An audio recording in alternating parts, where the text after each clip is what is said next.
Alhamdulillah ya Rabbil Alamin.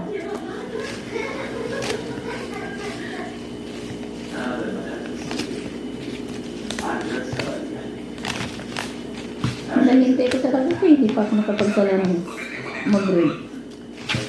Agad yung pumapos, nakaupo po lang. Hindi pa magalis doon sa kainan, harap ng pagkainan.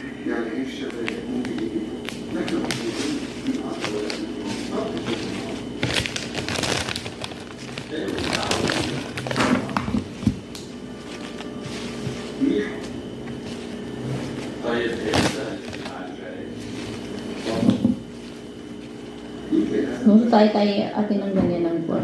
Yan ang lutuin mo bukas.